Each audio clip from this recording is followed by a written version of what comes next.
على من لا نبي بعده ولا رسول بعده ولا معصوم بعده ونشهد أن لا إله إلا الله وحده لا شريك له ونشهد أن سيدنا وسندنا وحبيبنا وحبيب ربنا وطبيبنا وطبيب قلوبنا وقريشينا وهاشمينا ومكينا ومدنينا وأكرمنا وأشرفنا وأفضلنا وأحسننا وأجملنا وأطيبنا وهادينا ومرشدنا ومأوانا وملجانا سيدنا محمدا عبده ورسوله صلى الله عليه وسلم تسليما كثيرا كثيرا. أما بعد فأعوذ بالله من الشيطان الرجيم. بسم الله الرحمن الرحيم. ولا تقولوا لمن يقتل في سبيل الله أموات بل أحياء ولكن لا تشعرون. قال رسول الله صلى الله عليه وسلم: الحسن والحسين سيدا شباب أهل الجنة، أو كما قال صلى الله عليه وسلم: اللهم صل على محمد وعلى آل محمد كما صليت على إبراهيم وعلى آل إبراهيم إنك حميد مجيد. اللهم بارك على محمد وعلى آل محمد كما باركت على إبراهيم وعلى آل إبراهيم إنك حميد مجيد. میرے انتہائی واجب الاحترام بزرگوں، بھائیوں اور عزیز ساتھیوں، اگر میری آواز سن رہی ہوں تو میری محترمہ ماؤں، بہنوں اور عزیزہ بیٹیوں، آج 10 محرم الحرام 1439 ہجری ہے۔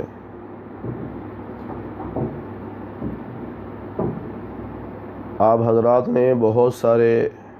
خطباء سے، عظماء سے بیانات سنے ہوں گے، پرنٹ میڈیا کے ذریعے بہت سے مضامین پڑھے بھی ہوں گے۔ آج کی اس نشست میں میں چند بنیادی باتیں عرض کرنا چاہتا ہوں۔ سب سے پہلی بات تو یہ ذہن میں بٹھا لیجئے کہ صحابہ اور اہل بیت یہ جدا نہیں ہیں، بلکہ یہ ایک ہی چیز ہے، ایک ہی طبقہ ہے، کیونکہ جتنے اہل بیت ہیں وہ صحابہ بھی ہیں، اور جزوی فضیلت جیسے صحابہ میں ہر صحابی کی کوئی نہ کوئی علیحدہ فضیلت اللہ کے نبی صلی اللہ علیہ وسلم نے بیان فرمائی، اسی طرح اہل بیت کو جزوی فضیلت حاصل ہے، اور انہیں یہ اعزاز حاصل ہے کہ صحابیت کے ساتھ ساتھ وہ اللہ کے نبی کے گھرانے کے لوگ ہیں۔ سیدنا علی المرتضیٰ رضی اللہ تعالی عنہ صحابی بھی ہیں، اہل بیت بھی ہیں۔ سیدہ فاطمۃ الزہرا رضی اللہ عنہا اہل بیت بھی ہیں اور صحابیہ بھی ہیں۔ حضرت حسن اور حضرت حسین رضی اللہ عنہما صحابی بھی ہیں، اہل بیت بھی ہیں۔ نبی پاک صلی اللہ علیہ وسلم کی تمام ازواج مطہرات اہل بیت بھی ہیں اور صحابیات بھی ہیں۔ نبی پاک صلی اللہ علیہ وسلم کی تمام بنات، آپ کی بیٹیاں اہل بیت بھی ہیں اور صحابیات بھی ہیں۔ آپ کے داماد صحابی بھی ہیں اور اہل بیت بھی ہیں۔ تو ان حضرات کو جدا کرنا یہ اسلام کی خدمت نہیں ہے۔ اسلام کی خدمت یہ ہے کہ پوری دنیا کو پیغام دیا جائے کہ صحابہ اور اہل بیت آپس میں ایک ہیں، اور جس طرح وہ آپس میں ایک دوسرے کا اکرام کیا کرتے تھے، ایک دوسرے کا احترام کیا کرتے تھے، ایک دوسرے کی عزت کیا کرتے تھے، اسی طرح ہمیں بھی چاہیے کہ ہم اہل بیت کا بھی ادب و احترام کریں اور صحابہ کا بھی ادب و احترام کریں۔ ترمذی شریف میں ایک روایت ہے کہ نبی پاک صلی اللہ علیہ وسلم نے فرمایا کہ میرے اہل بیت کی مثال کشتی نوح کی ہے، کہ جو میرے اہل بیت سے محبت کرتا ہے وہ ایسے ہے جیسے نوح علیہ السلام کی کشتی میں سوار ہوا۔ جس طرح نوح علیہ السلام کے زمانہ میں کشتی میں سوار ہونے والے محفوظ رہے اور جو کشتی سے باہر تھے وہ غرق ہو گئے، ڈوب گئے، اسی طرح جو اہل بیت کی محبت والی کشتی میں سوار ہوگا وہ محفوظ رہے گا، اس کا ایمان محفوظ رہے گا۔ بالکل اسی کے ساتھ ایک دوسری حدیث مبارکہ کو ملا لیجئے۔ نبی پاک صلی اللہ علیہ وسلم کا ارشاد ہے، اصحابی کالنجوم فبأیہم اقتدیتم اہتدیتم، کہ میرے صحابہ ستاروں کی مانند ہیں، جس صحابی کی بھی اقتداء کرو گے ہدایت پا جاؤ گے، یعنی جنت میں پہنچ جاؤ گے۔ اب ان دونوں احادیث کو آپس میں ملائیے اور دونوں پر عمل کیجیے۔ ترقی کے اس زمانہ میں بھی جب کہ لوگ یہ سمجھتے ہیں کہ سائنس بہت ترقی کر گئی، سمندری سفر میں شپس ہوں، بحری جہاز ہوں، چاہے کشتیاں ہوں، یہ سفر کرنے میں آج بھی ستاروں سے رہنمائی لینے کے محتاج ہیں، کیونکہ جب چاروں طرف پانی ہو تو راستہ وہاں تو ہے نہیں، وہاں تو معلوم نہیں کہ کدھر جانا ہے، تو چلانے والے کے پاس ایک نقشہ ہوتا ہے اور اس پر ہدایات ہوتی ہیں کہ رات کو قطب شمالی کو دیکھو، اس ستارے کو،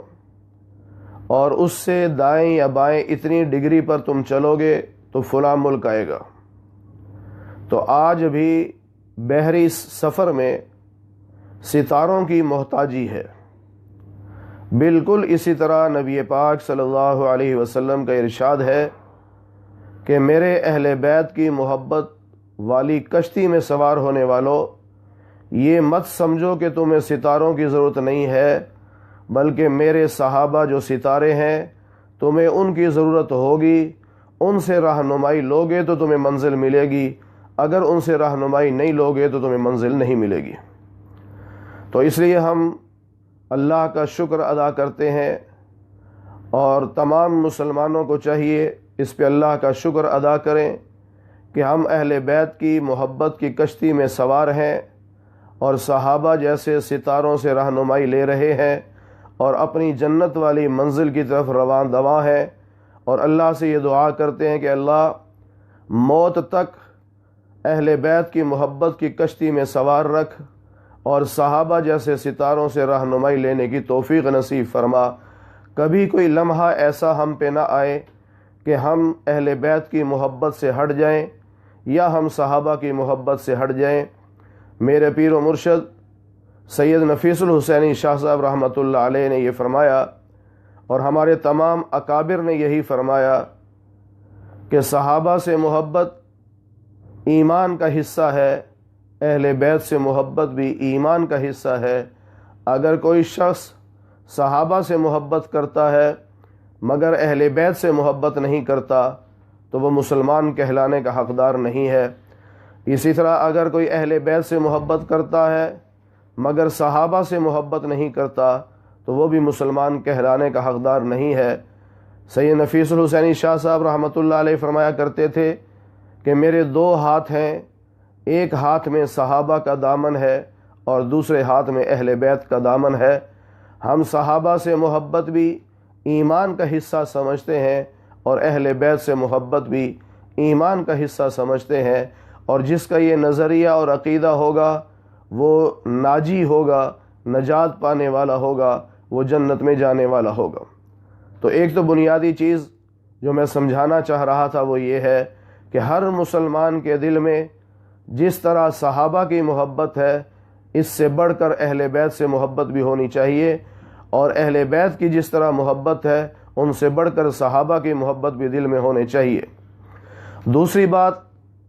جو میں عرض کرنا چاہتا ہوں وہ یہ ہے کہ بعض حضرات لا علمی کی بنیاد پر یہ جملہ کہہ دیتے ہیں کہ سیدنا حسین بن علی رضی اللہ تعالی عنہ کوفہ جو گئے تھے وہ اقتدار حاصل کرنے کے لیے گئے تھے، وہ کرسی کے چاہت میں گئے تھے، وہ خلیفہ بننا چاہتے تھے۔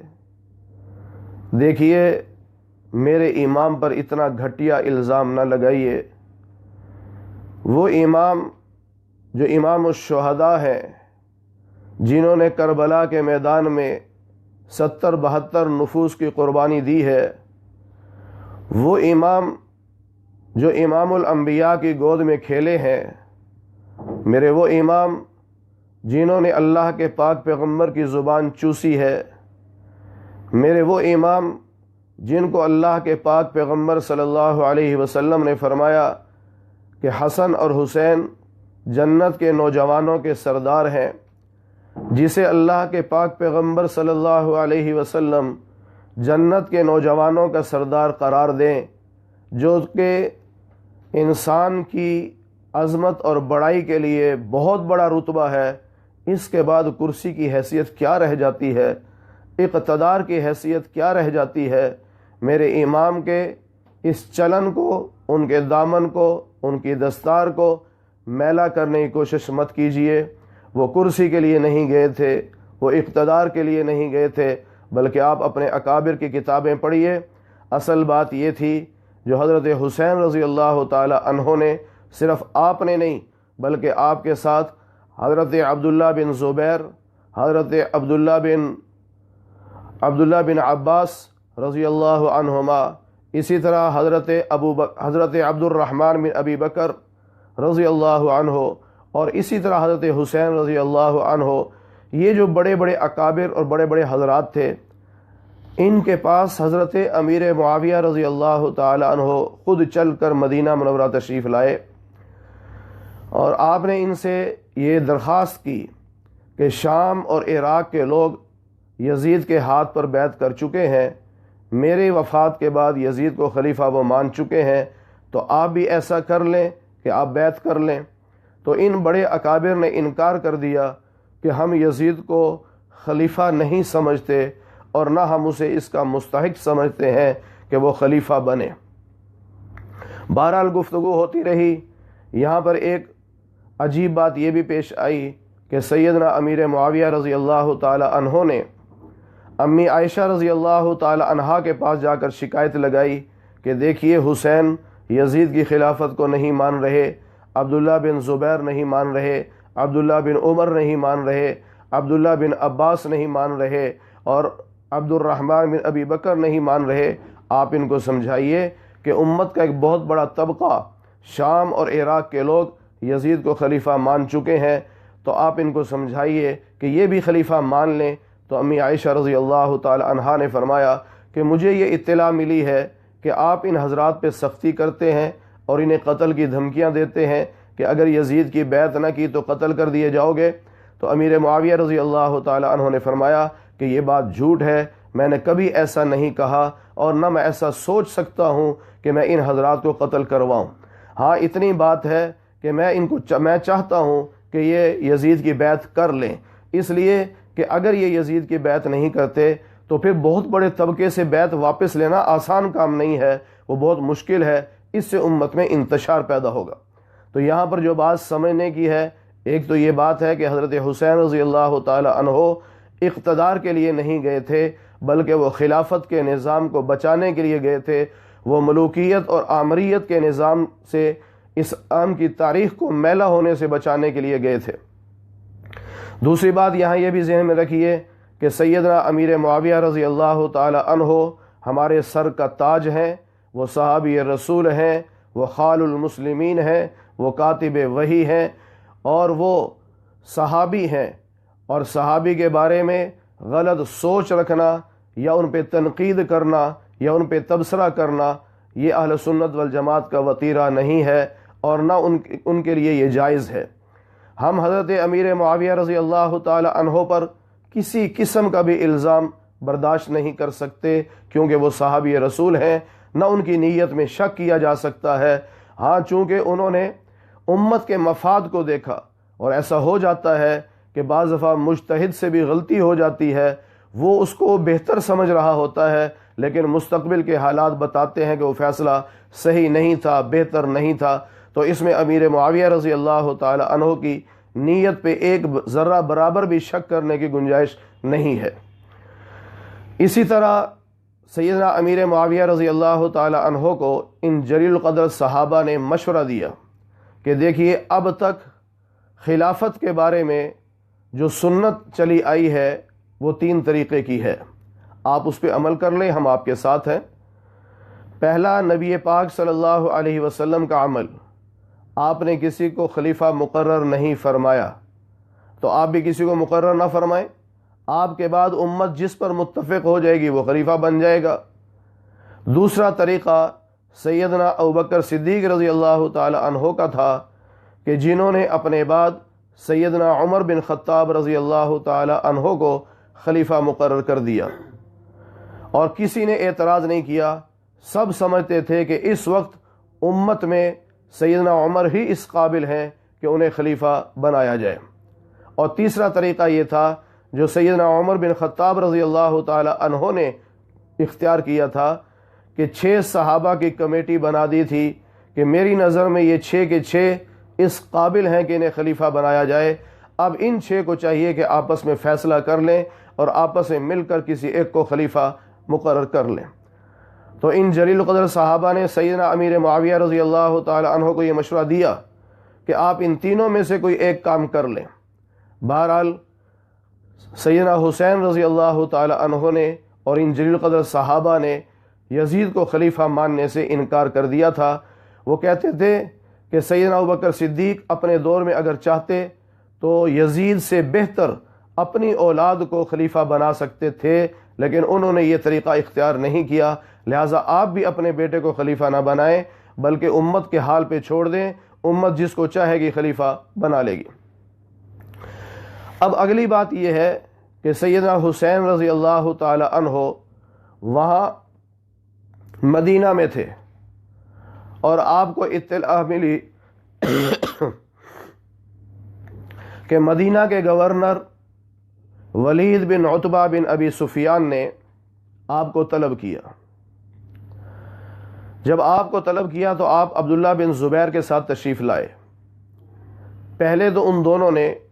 آپس میں مشورہ کیا کہ یہ وقت گورنر کی مجلس کا نہیں، بلایا ہے تو ضرور کوئی بڑی بات ہے۔ تو حضرت حسین رضی اللہ تعالیٰ عنہ کی فراست کو میں سلام پیش کرتا ہوں، ابھی ملے نہیں، ابھی کوئی تحریر پڑھی نہیں، آپ نے وہاں مسجد نبوی میں بیٹھے بیٹھے فرمایا، عبداللہ میرا وجدان یہ کہتا ہے، یا یوں کہہ لیجئے میری چھٹی حص یوں کہتی ہے کہ سیدنا امیر معاویہ کا انتقال ہو گیا ہے، اور اس خبر کو ابھی چھپایا ہوا ہے، ہم تک یہ خبر نہیں پہنچی، اور یزید کو خلیفہ بنا دیا گیا ہے اور وہ ہم سے زبردستی بیعت لیں گے۔ میں حیران ہوں کہ امام حسین رضی اللہ تعالی عنہ نے 100% وہی الفاظ کہے جو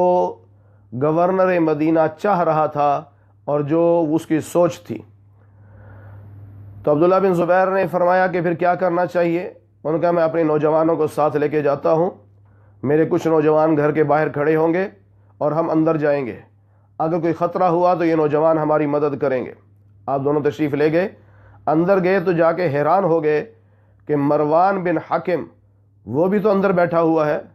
تو حضرت امام حسین رضی اللہ تعالی عنہ نے فرمایا کہ بھئی تم دونوں میں تو بڑی ناراضگیاں چل رہی تھی، خوشی کی بات ہے کہ تم دونوں اکٹھے بیٹھے ہو، اور میں اللہ سے دعا کرتا ہوں کہ تمہارے آپس کے تعلقات صحیح رہیں اور تم خوشگوار زندگی گزارو۔ اس کے بعد آپ نے فرمایا بھی مجھے کیوں بلایا؟ تو مدینہ کے گورنر ولید بن عتبہ بن ابی سفیان نے وہ خط نکال کے دیا جو یزید کا خط تھا۔ یزید نے اس میں لکھا تھا کہ امیر معاویہ کا انتقال ہو چکا ہے اور میں خلیفہ بن چکا ہوں، اب تم ان حضرات سے بیعت لو اور انہیں بیعت پر مجبور کرو۔ حضرت حسین رضی اللہ تعالی عنہ نے پہلے تو یہ فرمایا کہ امیر معاویہ کے انتقال پر مجھے دکھ اور غم ہے اور میں اس میں آپ کے ساتھ شریک ہوں۔ رہی دوسری بات کہ میں بیعت کروں تو آپ کو معلوم ہے کہ میری حیثیت کیا ہے، میں چھپ کر بیعت نہیں کرنا چاہتا، میں چاہتا ہوں آپ مدینہ کے تمام لوگوں کو جمع کریں اور پھر وہاں مجھ سے کہیں کہ بیعت کرو، پھر وہاں میں فیصلہ کروں گا جو بھی مجھے کرنا ہوگا۔ اس پر وہ تیار نہیں تھے۔ بہرحال انہوں نے کہا آپ جائیے، ہم سوچتے ہیں۔ حضرت حسین رضی اللہ تعالیٰ عنہ ابھی باہر نہیں نکلے تھے، مروان بن حکم جو تھا وہ بول پڑا، کہنے لگا ولید تم غلط کر رہے ہو، حسین کو زندہ نہ جانے دو، اگر آج یہ زندہ چلا گیا پھر یہ تمہارے ہاتھ نہیں لگے گا، اس لیے اس کو یہاں قید رکھو جب تک یہ بیعت نہ کرے،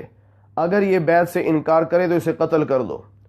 اس پہ حضرت حسین رضی اللہ تعالی عنہ نے فرمایا تمہیں کس نے اختیار دیا ہے کہ تم ہمیں قتل کرو؟ پھر آپ وہاں سے باہر چلے گئے اور دونوں حضرات نے مشورہ کیا کہ یہاں رہنا اب مناسب نہیں، تو اپنے اپنے خاندان کو لے کر، اہل خانہ کو لے کر مکہ مکرمہ چلے گئے۔ وہاں مکہ مکرمہ میں بھی حضرت امیر معاویہ رضی اللہ تعالیٰ عنہ چونکہ حج کے موقع پر تشریف لائے ہوئے تھے تو آپ نے وہاں بھی کوشش کی کہ یہ حضرات اس وقت تو نہیں، اس سے پہلے حضرت امیر معاویہ جب تشریف لائے تھے مدینہ منورہ میں اس وقت کوشش کی تھی، لیکن اب آپ مکہ چلے گئے تو چونکہ امیر معاویہ کا تو انتقال ہو چکا تھا اور یزید خلیفہ بن چکا تھا، تو وہاں کچھ لوگوں سے مشاورت ہوئی۔ تو امام حسین رضی اللہ تعالی عنہ نے فرمایا کہ ابھی تو میں مکہ آیا ہوں، اب آگے کہاں جانا ہے یہ میرے علم میں نہیں، استخارہ کروں گا، اللہ کو جو منظور ہوگا وہی فیصلہ میں کروں گا۔ بہرحال آپ وہاں سے پھر کوفہ چل پڑے۔ اب یہاں ایک دو باتیں اور سمجھنے کی ہیں۔ حضرت عبداللہ بن عباس رضی اللہ عنہما بھی تشریف لائے حضرت حسین کو سمجھانے کے لیے کہ دیکھو کوفہ نہ جاؤ۔ آپ نے فرمایا میں استخارہ کر کے صبح آپ کو جواب دوں گا۔ حضرت عبداللہ بن عباس پھر تشریف لائے اگلے دن، تو آپ نے فرمایا کیا استخارہ ہوا؟ تو حضرت امام حسین رضی اللہ تعالی عنہ نے فرمایا کہ مجھے خواب میں نبی پاک صلی اللہ علیہ وسلم کی زیارت ہوئی ہے اور آپ نے مجھے ایک حکم ارشاد فرمایا ہے، اس حکم کو میں پورا کروں گا، میں کوفہ جانے سے باز نہیں آ سکتا۔ حضرت عبداللہ بن عباس نے پوچھا وہ حکم کیا ہے؟ فرمایا یہ راز ہے، میں کسی کو بتا نہیں سکتا جب تک کہ میری شہادت نہ ہو جائے، یعنی اس راز کو سینے میں لے کے دفن ہو جاؤں گا کیونکہ میرے نانا نے مجھے یہ پیغام دیا ہے۔ اور امام حسین رضی اللہ تعالیٰ عنہ کو تو معلوم تھا کہ مجھے کسی بھی وقت شہید کیا جا سکتا ہے، کیونکہ یزید اور اس کے کارندوں کے ہاں یہ آخری فیصلہ تھا کہ بیعت پر مجبور کرو، اگر وہ بیعت نہیں کرتے تو انہیں شہید کر دیا جائے۔ یہ تو پہلے سے پلاننگ تھی، مدینہ میں مروان حکم دے رہا ہے کہ ان کو شہید کر دو اور اس کے بعد پروگرام بنایا جا رہا ہے کہ آپ کو شہید کیا جائے۔ تو یہ کہنا کہ یزید کو معلوم نہیں تھا کہ لوگ آپ کو شہید کر دیں گے، یا یزید کے کارندوں کو معلوم نہیں تھا، ابن زیاد کو معلوم نہیں تھا کہ شہید کر دیے جائیں گے، یہ سب باتیں غلط ہیں۔ ان سب کو معلوم تھا کہ ہم نے بیعت ہر حال میں لینی ہے، اگر وہ بیعت نہیں کریں گے تو ان کو شہید کر دیا جائے گا۔ اور حضرت امام حسین رضی اللہ تعالی عنہ کو بھی یہ معلوم تھا کہ مجھے شہید کر دیا جائے گا، لیکن اس کے باوجود آپ خلافت کے احیاء کے لیے اور خلافت کے نظام کو بچانے کے لیے، ملوکیت اور آمریت کے راستے کو روکنے کے لیے آپ کوفہ پہنچے ہیں، آپ کربلا کے میدان میں پہنچے ہیں۔ نبی پاک صلی اللہ علیہ وسلم نے ایک مرتبہ اپنی زوجہ محترمہ حضرت ام سلمہ رضی اللہ تعالی عنہا سے فرمایا کہ آج کمرے میں کسی کو نہ آنے دینا، ایک خاص فرشتہ آ رہا ہے، میری اس سے میٹنگ ہے۔ آپ تنہا کمرے میں تھے کہ امام حسین رضی اللہ تعالیٰ عنہ چونکہ بچے تھے، انہیں روکنا مشکل تھا، وہ کمرے میں آ گئے تو نبی پاک صلی اللہ علیہ وسلم نے امام حسین رضی اللہ تعالیٰ گود میں بٹھایا ہوا ہے اور آپ رو رہے ہیں، آپ کی آنکھوں میں آنسو ہیں۔ اور جب ام سلمہ رضی اللہ عنہا کمرے میں تشریف لاتی ہیں، وہ پوچھتے ہیں یا رسول اللہ آپ رو کیوں رہے ہیں؟ تو نبی پاک صلی اللہ علیہ وسلم نے ارشاد فرمایا، ام سلمہ آج ایک فرشتہ میرے پاس آیا جو آج سے پہلے کبھی نہیں آیا، اس نے مجھے آ کے بتایا ہے کہ آپ کی امت آپ کے اس بیٹے حسین کو شہید کر دے گی، اور مجھے وہاں کی سرخ مٹی بھی دکھائی ہے کہ اس مٹی پر آپ کے نواسے کو شہید کیا جائے گا۔ نبی پاک صلی اللہ علیہ وسلم چونکہ حسن و حسین کو بیٹا کہا کرتے تھے، اس لیے کئی مقامات پر آپ کو بیٹا کہہ کر خطاب کیا گیا۔ کتابوں میں بھی ہمارے اکابر نے بعض جگہ آپ کو بیٹا لکھا۔ رشتہ اگرچہ نواسے کا ہے لیکن آپ بیٹا کہتے تھے، اس لیے بیٹا بھی کہا گیا۔ پھر ایسا وقت آیا کہ امام حسین رضی اللہ تعالی عنہ کو کوفہ سے خطوط آئے کہ ہم آپ کے ہاتھ پر بیعت کرنا چاہتے ہیں، آپ تشریف لائیں، ہم یزید کو خلیفہ نہیں مانتے۔ امام حسین رضی اللہ تعالی عنہ نے اپنے چچا زاد بھائی مسلم بن عقیل کو بھیجا کہ آپ جاؤ وہاں کے حالات کا جائزہ لو۔ تو کوفہ والوں نے بڑا استقبال کیا اور بہت خوش ہوئے، اور آپ کو جو اطلاعات واپسی ملی وہ یہی تھا کہ جو فضا ہے وہ آپ کے حق میں ہے، آپ تشریف لے آئیں۔ اور چند ہی دنوں میں مسلم بن عقیل کے ہاتھ پر 18,000 سے زیادہ کوفیوں نے بیعت کر لی تھی کہ ہم حسین کے ہاتھ پر بیعت کر رہے ہیں لیکن بذریعہ آپ کے کر رہے ہیں، آپ کے ہاتھ پر بیعت در حقیقت حسین کے ہاتھ پر بیعت کر رہے ہیں۔ تو حضرت امام حسین کو جب معلوم ہوا تو آپ چل پڑے۔ اب راستے میں آپ کو اطلاع ملی کہ میرے چچا زاد بھائی مسلم بن عقیل کو شہید کر دیا گیا ہے، لیکن آپ نے کہا میں پیچھے نہیں ہٹ سکتا، آپ جاتے رہے۔ بالآخر وہ مارکا قائم ہوا کربلا کے میدان میں، وہاں پر تقریریں بھی ہوئیں، ایک دوسرے کو سمجھایا بھی گیا، اور یہاں تک بھی ہوا کہ یزید کی جو فوج تھی انہوں نے امام حسین کے پیچھے نماز بھی با جماعت پڑھی، لیکن انہی ظالموں نے پھر بعد میں آپ کو شہید بھی کر دیا۔ 9 محرم کو آپ نے یزیدی فوجوں سے کہا کہ ہمیں ایک رات کی مہلت دے دو، صبح لڑائی کریں گے۔ ان کا جی ٹھیک ہے، رات کی مہلت ہے۔ آپ نے اپنے ساتھیوں کو جمع کر کے فرمایا کہ ہم نے ایک رات کی جو مہلت لی ہے یہ موت کے ڈر سے نہیں لی، بلکہ اس لیے یہ مہلت لی ہے تاکہ ہم آج کی رات اللہ کو منا سکیں، اللہ کے سامنے سجدہ ریز ہوں اور خوب اللہ کا ذکر کر سکیں۔ اور آپ نے پھر یہ بھی فرمایا کہ بھئی اگر کوئی جانا چاہتا ہے تو چلا جائے، کیونکہ مجھے معلوم ہے کہ صبح میں شہید کر دیا جاؤں گا اور پھر تمہیں بھی شہید کر دیا جائے گا، اس لیے جو جانا چاہتا ہے وہ چلا جائے۔ لیکن شہدائے کربلا میں جو حضرات تھے وہاں پر عجیب لوگ تھے، عجیب مزاج کے لوگ تھے، انہوں نے فرمایا کہ اے امام حسین، ہمارا جینا بھی آپ کے ساتھ ہے، ہمارا مرنا بھی آپ کے ساتھ ہے، ہم آپ کو چھوڑ کر نہیں جا سکتے۔ اگلے دن جو کچھ ہوا، ظہر کے وقت میں حضرت امام حسین رضی اللہ تعالی عنہ کو عین سجدے کی حالت میں شہید کیا گیا۔ بزدل دشمن آپ کو نماز کے علاوہ شہید نہیں کر سکتا تھا، آپ سے وہ ڈرتے تھے کیونکہ آپ شجاع تھے، بہادر تھے۔ اور یہاں ایک بات میں عجیب اور بتا دوں، حضرت امام حسین رضی اللہ تعالی عنہ جب نبی پاک صلی اللہ علیہ وسلم دنیا سے پردہ فرما گئے، تقریباً 6 سال کی عمر تھی۔ حضرت ابوبکر صدیق رضی اللہ تعالی عنہ کا جب انتقال ہوا تو تقریباً 8.5 یا 9 سال کے قریب آپ کی عمر تھی۔ پھر حضرت عمر رضی اللہ تعالی عنہ کے دور خلافت میں آپ جوان ہوئے ہیں، اور حضرت عثمان رضی اللہ تعالی عنہ کے دور خلافت میں آپ نے جہاد کیا ہے، بہت سارے جہادوں میں شریک ہوئے۔ اور اس زمانے کے جو صحابہ اور مسلمان تھے، یعنی تابعین تھے، جب انہیں پتہ چلتا کہ ہمارے لشکر میں امام حسین بھی ہیں اور امام حسن بھی ہیں تو وہ فخریہ طور پہ کہا کرتے تھے اس جنگ میں ہمیں شکست نہیں ہو سکتی، اس لیے کہ ہمارے ساتھ آل رسول موجود ہیں۔ وہ لوگ یہ اعزاز سمجھتے تھے کہ آل رسول ہمارے ساتھ ہیں۔ بہرحال سیدنا حسین رضی اللہ تعالی عنہ نے 10 محرم الحرام ظہر کی نماز کے وقت جو جام شہادت پیا ہے اور نماز کی حالت میں آپ کو شہید کیا گیا، تو وہ ہمیں کیا پیغام دیتا ہے، ہمیں کیا سبق دیتا ہے؟ صحابہ اور اہل بیت وہ تو ہمیں یہ پیغام دیتے تھے کہ کبھی بھی باطل کے سامنے جھکنا نہیں ہے، کبھی باطل سے ڈرنا نہیں ہے، اور یہی شہدائے کربلا نے ہمیں پیغام دیا ہے کہ جسے باطل سمجھتے ہو، جسے ناحق سمجھتے ہو، اس کے سامنے جھکنا نہیں ہے بلکہ ڈٹ جانا ہے۔ کسی نے کیا خوب ایک شعر کہا ہے، امام حسین رضی اللہ تعالی عنہ کی ساری قربانیوں کو ایک جملے میں پرو دیا ہے اور امت کو بھی سبق دے دیا ہے کہ جب کبھی ضمیر کے سودے کی بات ہو، جب کبھی ضمیر کے سودے کی بات ہو، ڈٹ جاؤ حسین کے انکار کی طرح۔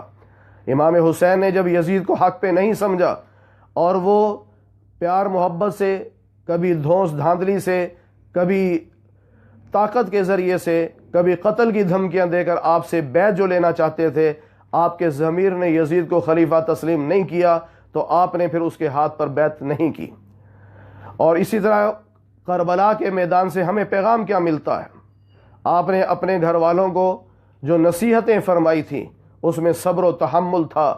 اور دین کی اور استقامت کی اور دین پر چلنے کی یہ نصیحتیں اور وصیتیں تھیں کہ دین کو نہیں چھوڑنا کسی حال میں بھی۔ اور آپ نے اپنے آخری عمل سے یہ ثابت کر دیا کہ بھئی حال کچھ بھی ہو،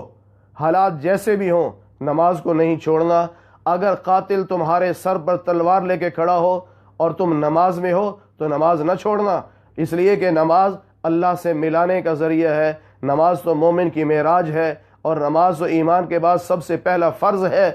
اور نبی پاک صلی اللہ علیہ وسلم کی احادیث سے اور صحابہ کے اقوال سے بھی یہ بات ثابت ہوتی ہے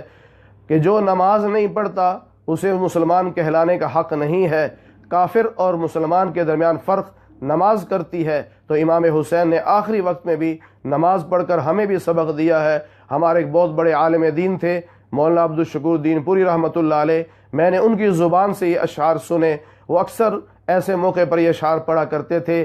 کہ نہ نازی کی ضرورت ہے نہ نیازی کی ضرورت ہے۔ یہ سمجھیے کہ آج 10 محرم الحرام شہدائے کربلا کی طرف سے یہ ہمیں پیغام مل رہا ہے، اس پیغام کو اپنے پلے باندھنا ہے اور اس پر عمل کی کوشش کرنی ہے کہ نہ نازی کی ضرورت ہے نہ نیازی کی ضرورت ہے، زمانے جنگ میں مردان غازی کی ضرورت ہے۔ ندا آتی ہے اب بھی کربلا کے ذرہ ذرہ سے، حسین ابن علی جیسے نمازی کی ضرورت ہے۔ اللہ تعالی ہمیں ان شہداء کے نقش قدم پر چلنے کی توفیق نصیب فرمائے، صحابہ اور اہل بیت سے سچی محبت اور عقیدت نصیب فرمائے۔ وما علینا الا البلاغ المبین۔